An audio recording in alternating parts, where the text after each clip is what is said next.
pero kayang tiisin or kayang ayusin. Nung panahon ni Secretary Villar, bawal gumawa ng kalye na hindi kaliwat kanan yung drainage. Then naging isang side lang yung drainage. And then okay na rin kahit walang drainage. And of course, it was a different Philippines, di ba? Maybe half or 60, 70, 80 million Filipinos and much less infrastructure. So I accept when ang interpretasyon ko sa sinabi ni Secretary last time is outraged din sila. Pero iba lang ang manner na expressing it, no? But having said that, it's important to me that all departments have a protocol na pag may nangyari, sinong i-preventive suspension, sinong mag-iimbestiga, ano yung proseso na mabilis ha. Hindi ako pabor doon sa 3 months, 6 months preventive suspension because if you're found to not have been at fault, kawawa ka naman at yung pamilya mo na you're ridiculed at that time, no?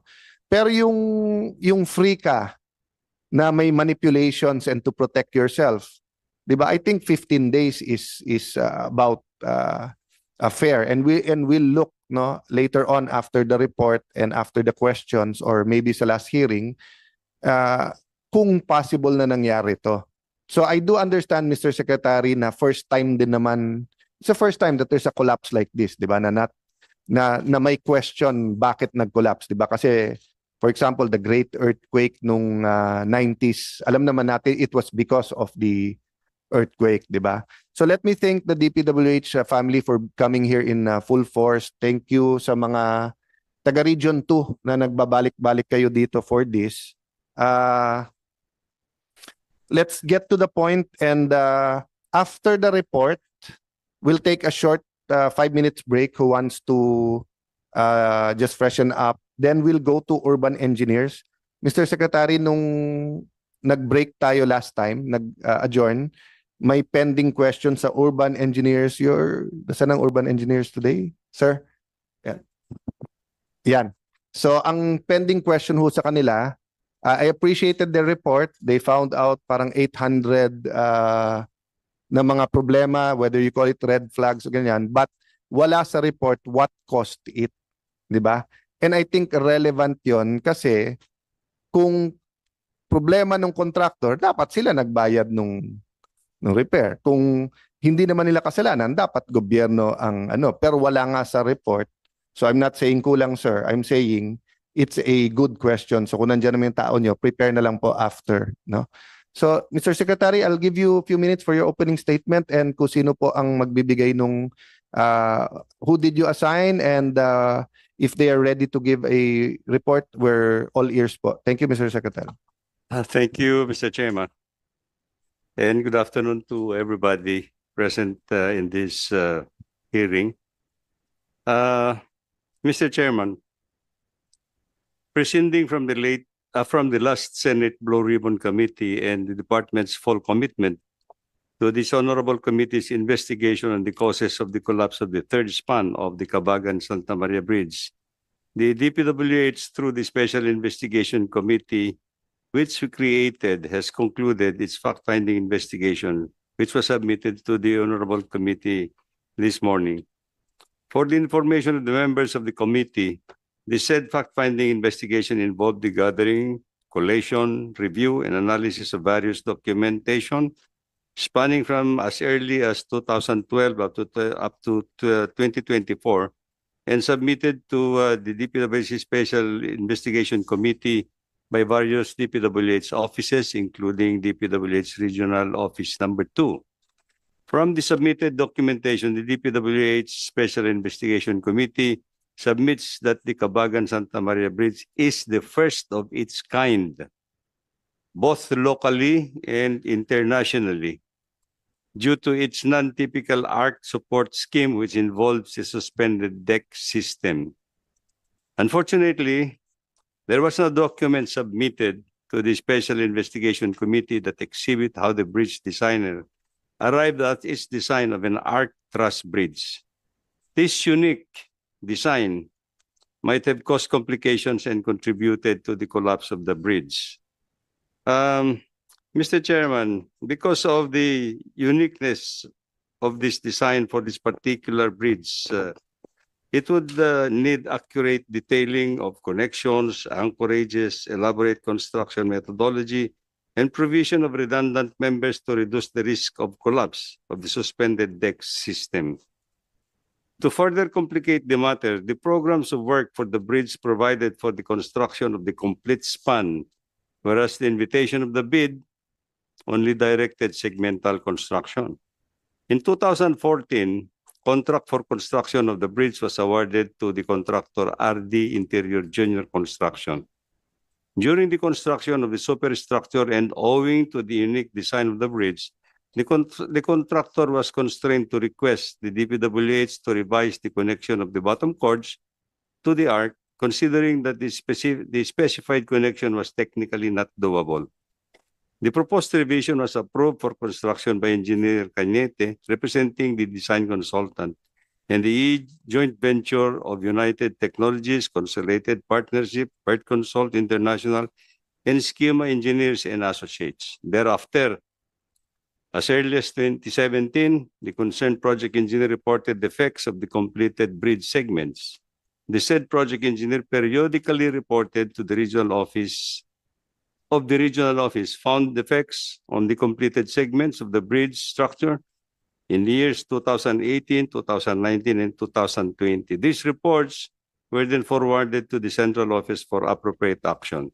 This prompted the procurement of a third-party consultant, joint venture of Urban Engineers, JF Kanshi Associates, PTC Engineers Associates, and key engineers to review the as-built design of the bridge. It should be noted that the third-party consultant was engaged to review as-built of the bridge and not the original design plans.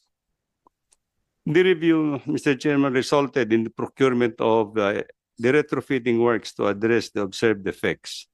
From the above findings of fact, the DPWH submits that severe overloading is the proximate cause of the collapse. While it has been established that the proximate cause of the collapse of the bridge is the passage of overloaded trucks, however, in principle, the bridge may have experienced failure in structural members, but the collapse should have not occurred. We have been informed that a day prior to the collapse on February 26,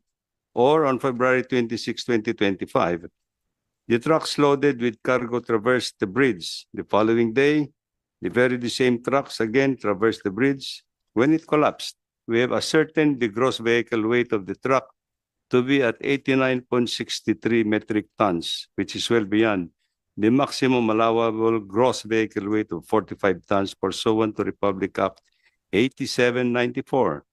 Thus, the overloading of trucks and their repeated passage induced fatigue and the bridge and may have caused the collapse. To ascertain the cause of the collapse, whether it be induced fatigue or overstress on the structural members, a technical analysis should be resorted to. However, the sensitive nature of the design revisions were requested, approved, and implemented during project construction played a contributory cause of the collapse. With this, while the passage of heavy overloaded dump trucks clearly triggered the collapse of the bridge, the following observations, which might be considered as red flags before the completion of the bridge, may have affected its structural integrity. Design scheme utilizing a suspended deck system instead of the conventional arc bridge scheme, where the tie beam or deck system is seated on the substructure of the bridge. Second, introduction of segmental construction without corresponding construction stage analysis. 3, revision of critical connection details that do not satisfy the requirements for that particular joint.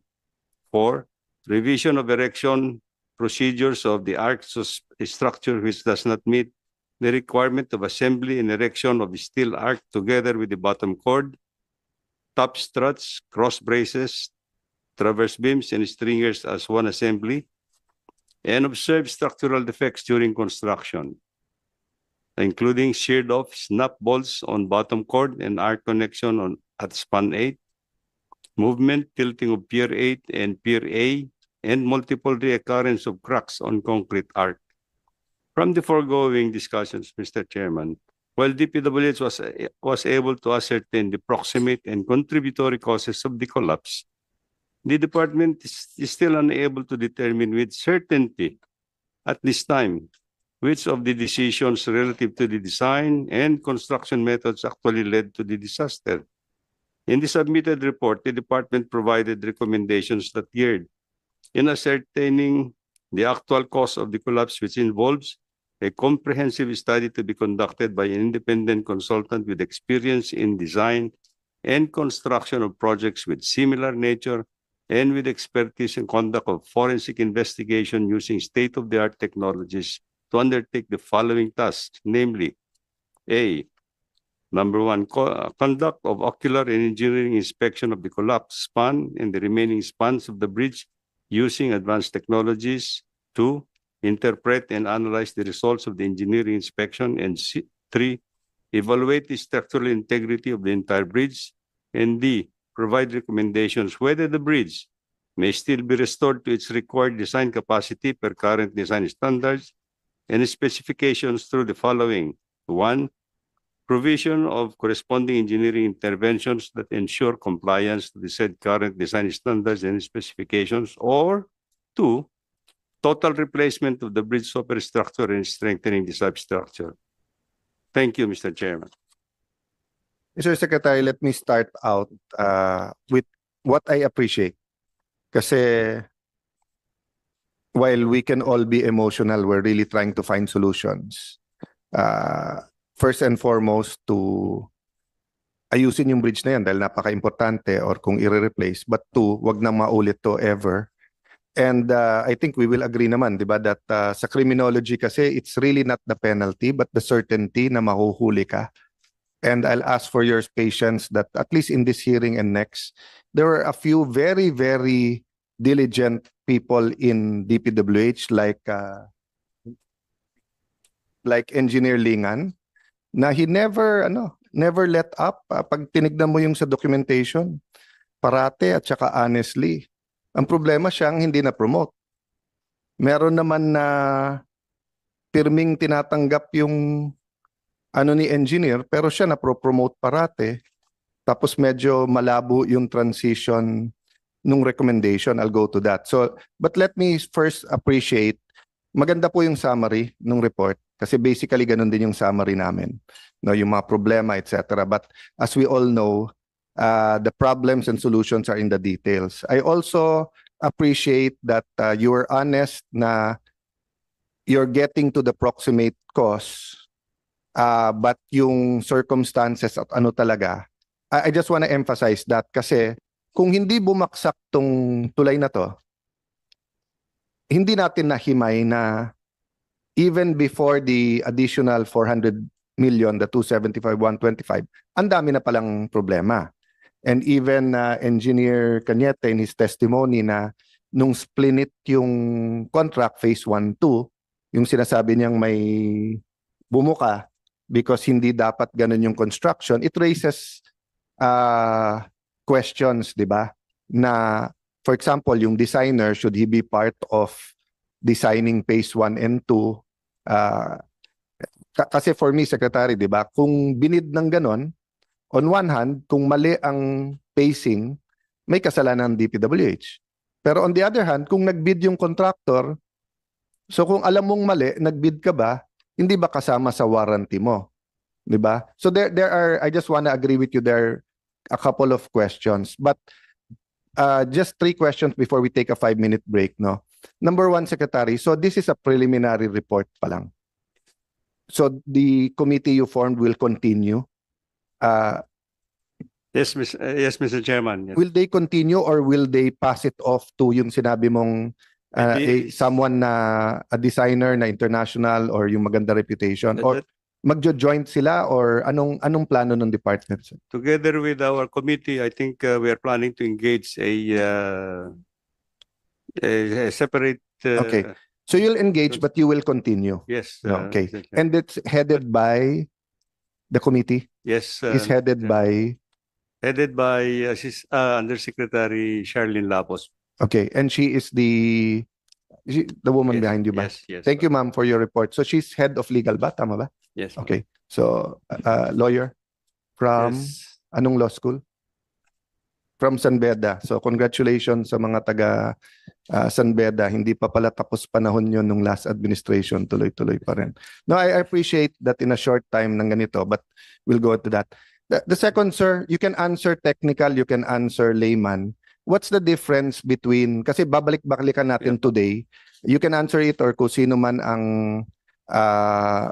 klaro magpaliwanag, the difference between repair and retrofitting. Repair, repair to me is actually something that is very obvious defect, and that has been very obvious na defect. But retrofitting is something that probably would be an additional intervention to strengthen or make the structure more rigid. So in our language, Sec, tama ba? Ang repair, may nasira, aayusin mo. Ang retrofit, kailangan i-upgrade or i-strengthen, so i-retrofit mo. Okay. Ito dictionary meaning lang to ha. Repair, to restore by replacing a part or putting together what is torn or broken. To restore us to a sound or healthy state, to make good, no? Ang retrofit, kasi yung hindi ko makita kung meron sa DPWH ng official meaning ng repair. Pero ang retrofitting kasi meron eh. Sa DPWH Department Order 14 Series of 2017, retrofitting, a grouping of types of work associated with strengthening, so you mentioned strengthening, of existing structures to comply with the latest standards, usually with the aid of new technology or introduction of new features to old designs, di ba? So tama ba ako, Sec? So for example, Guadalupe Bridge, di ba? Since it was hindi naman natin gigibayin, but we're going to strengthen it kasi matagal na, and then at the same time, iba na yung bigat ng mga sasakyan, iba na yung traffic. So is that considered yung gagawin nyo din? Is that considered retrofitting? Actually, Your Honor, I think the work that we are contemplating for Guadalupe Bridge is to replace the two outer structures with new one. Okay, so new one na. Yes, po. So but Reconstruction po. any other bridge, for example, it's 10 years old, labas na sa warranty nung contractor, wala naman naging problema, walang cracks, etc. But because we have heavier trucks and there's new technology, yun yung retrofitting. Yes, Your Okay. Pero yung halimbawa, ginagamit pa pagka-turnover ng contractor, pero nagkaroon ng sira, nagka-problema, nagka-cracks, or tapos tinignan ng engineers, kailangan ng ayusin, yun yung repair. Yes. Okay. And am I correct that usually pag repair, and it's within the warranty time, sagot dapat ng contractor yon? Within 1 year, warranty period. Within 1 year warranty period. And unless it's a fortuitous event, di ba? Yes. Unless yun nga, nag-earthquake, nag-tsunami, God forbid any of that, di ba? But Yes. if nagkaroon ng problema at kailangan i-repair and it's not attributable to acts of God or to fortuitous events, meaning kasalanan ng contractor, siya dapat magbabayad niyan. Yes, Your Honor. Okay. But retrofitting, especially if it's new technology, new code, gobyerno magbabayad.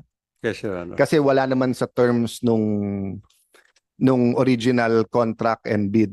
Yeah. Yes, Yeah. Your Honor. Sige, klaruhin natin yon because today, aside from bakit bumaksak yung tulay, I want to go to the retrofitting / repair. Let's listen lang to urban engineers before we take a 5-minute break, Secretary, with your permission. So basically, tama po ba? Ito po yung naging report nyo, no? Sir, ito yung report nyo, no? And you found, ilan? 100. What do you call it? What do you call it? Yeah. So you found multiple failures. I mean, your words po, gamitin nyo yung words nyo. Ano yung findings nyo po in general? And then secondly, what caused it? Okay, good afternoon, Mr. Chair, and Sorry sir, paki-introduce sarili mo. I am Engineer Adam Mabinales. Yes, thank you, sir. representing Welcome. Urban Engineers. Okay, basically dung sa aming ginawang engagement po namin dun sa Cabagan Santa Maria Bridge is based on the condition of the bridge. No, nagkaroon po siya ng longitudinal displacement ng paggalaw ng pier number 8. Nung pumasok po kami, medyo buo na po yung tulay. But because of that induced in the displacement, we did the evaluation of that bridge based on that condition that you have the displacement. And because of that, nagkaroon po ng mga additional demand stresses do sa mga members. Sir, klaruin ko lang ha. Nung in-engage kayo, precisely to look at everything and find out kung may defects o wala. Yes, yes po. But based on the reports that we received, that nagkaroon po siya ng displacement Yes. during construction. May report nga na may mga problema. Opo, But they said they needed an outside opinion. Kaya kayo kinuha. that's correct. Okay. So in-evaluate po namin Yes. yun, base po doon sa mga information na And yun. your findings are this. Yes po. Then we did the modeling and analysis of that bridge, the entire bridge. And we found some members, in particular yung superstructure deck elements as well as the pier na medyo nagkaroon po ng overstressing, quote unquote.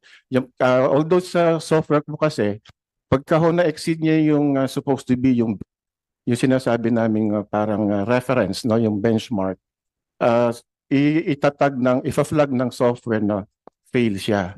But hindi naman po ibig sabihin nun fail na total na hindi na po safe yung structure. Yes. You only need But to do some intervention. anong causes ng failure? Because hindi po siya nag-comply sa code requirements. Ay, hindi yun ang ano nyo. Hindi yun ang mandate nyo. Wala pang pinag-uusapan. Until hinire kayo, no one was talking about the code. Ito, nasa inyong terms of reference. The consultant shall perform evaluation and analysis of the following reported defects during the construction stage of phase 1 and 2 and extension to identify the possible causes of failure. You know, I want to have a reasonable discussion, but I will hold you in contempt kung ganyan kayo ng ganyan. Nung last hearing, pinapasok nyo yan na code. Yan ang kayo cause. Sinabi ko sa inyo, bringing up ko terms of nyo, hindi. Sunod-sunod yung mga failures, yung problema, kaya kayo hinire. Kaya kayo hinire. Hindi dahil sa code. Hindi kayo hinire dahil 2015 may bagong code. Hinire kayo dahil maraming nang nakitang defects. Diba? Tama ba, mali? Sir, Hindi, tama, mali. Bakit kayo hinire? Dahil sa code, to comply with the code, o Hindi po. dahil may nakita ng defects? na-evaluate po yung as-built condition po ng As-built, bridge. because Well, basically po dahil doon po sa TOR, there were may reported, nakita ng defects, di may ba? mga nakita pong defects. Bakit napakahirap sabihin nun? Sinong Yes, sir. pinoprotektahan natin? Tama po sir, nakita pong defects. But Hindi ba ibang, in the end, this will go to sino magbabayad gobyerno o contractor So hindi tayo pwede mag-umpisa ng malabo. So wag niyo sasabihin na kaya kayo hinire dahil sa may code. hindi naman po Kompleto kami ng dokumento Yes, sir. Kaya kayo hinire, may defects. Bakit napakahirap sabihin nyo na may defects at tinitignan nyo yung Hindi po defects? sir. Actually naman po may defects po talaga kami nakita. Dun sa base po dun sa No, TOR. talk about the terms of reference. Opo. Kaya kayo hinire, sunod-sunod yung nakitang defects. That's the reason why you were hired. Your Honor, nung pumasok po kami po, buo na po kasi yung tulay. Kaya nga, So yung ano pong ba sinisisi sa Opo. tulay? Ang tinatanong ko lang umpisa, bakit kayo hinire? Opo. Hinire kayo dahil may mga defects. And then Secretary, am I correct? Di ba? Hinire sila kasi may nakitang defects. And that's why Yusek Sadain said, may conflict kung yung contractor mag-hire sa inyo kasi ang titignan nyo yung defects at gawa ng contractor. Kaya sabi ni Yusek Sadain, department na lang ang mag-hire para nga independent yung ibibigay nyo. Tama po ba? tama po. Okay, so ang tanong ko lang, ano yung causes of the defect? Ano yung causes of the failures? Sa report nyo, ito yung report nyo. So Opo. sabi niya software, etc. Uh, Was it the design or was it the construction? Ang sa tingin ko po, sir, Hindi sa tingin nyo, anong finding nyo, sir? Hindi Okay. personal opinion mo sige to. po, sir. Kung I anong findings will have ba to- dito? Is it the design? Is it the construction or both? Pareho po, both po, So may problema sa design, may problema sa sa construction po. construction. Okay, anong mga naging problema sa construction more or less? Ano yung major? Well, number one, yung po yung nabanggit dun sa yung pagkaka-facing po nung construction, nung gumalaw po yung span na pier number 8. So sir, so tama yung design kung hindi pinacing. Opo, Pero dahil pinacing, yun yung bumuka. And after that, nagka-problema na. yes, sir. Okay. So, ano ang recommendation, sir, ng kumpanya nyo? Well, dahil na po buo na po yung tulay, nung minodel po namin siya, considering yung induced displacement dun sa pier number 8, and that's why we have to strengthen or retrofit yung piers, lahat po ng piers dahil po nagkaroon na po siya ng increase in the demand because of that displacement. So, Mr. Secretary, malinaw na at that point in time, even before the additional funds, there was a finding already that may problema both sa design at saka sa construction. Malinaw yan, sir. I mean, Yes, shortcut na lang. Opo. You can submit whatever you want, and we can have a technical working group, but so that we can make at the right conclusion. Sir, was it in your TOR to look at the new bridge code and to recommend whatever to comply with the new bridge code? Nung pong in-evaluate po namin yung tulay, dahil dalawa po kasi yung dinesign po siya originally based on the old code, yung LFD kung sa amin pong terminology sa mga structural engineers. Dahil lumabas na po yung DGCS Volume 5 na 2015, so ako Sir, na po sir, yung kailan kayo hinire? 2020 po. 2020. So, Opo. 5 taon nang may bagong code. Oh, And I appreciate it sa recommendation nyo. May recommendation kayo to comply with that. Tama yon. opo. Obligasyon nyo yon. Proactive, tama kayo doon. Pero hindi yun ang tanong ko. Yes, sir. Ang tanong ko sa TOR nyo, may nakalagay ba doon na tungkol sa new bridge code? Meron o wala? Wala po. Wala. So yun ang dapat sagot. Yes, sir. Wala, pero very good kayo na sinama nyo dahil obligasyon nyo. Yes, sir. Pero kaya importante yung wala kasi nga hindi yun yung reason kung bakit kayo hinire. 'Di ba? Kasi kung yun yung reason, ibig sabihin pwedeng walang defect eh. Pero dahil tinitignan natin yung bagong bridge code, gagawin natin. Pero hinar kayo kasi nga sunod-sunod yung defects. At tama naman na inyong ni-recommend na meron ito. Yes, sir. Yeah. Mr. Secretary, just a 5-minute break. So thank you very much. Can I just advise everyone, no? As I said, we don't want to be emotional. This is a highly charged and emotional issue. Bumaksak yung tulay eh. But let's answer directly. I'll give you all the time. I'll let you explain. Pero wag natin lituhin na ba't kayo hinar, repair ba to, so that we can get to the bottom of this is your chance, by the way, ha? Pag pumunta to ng Office of the Ombudsman, panay papel lang yung explanation nyo. Dito you can articulate, you can explain, di ba? So we'll just take a 5-minute break. We'll just suspend for 5 minutes.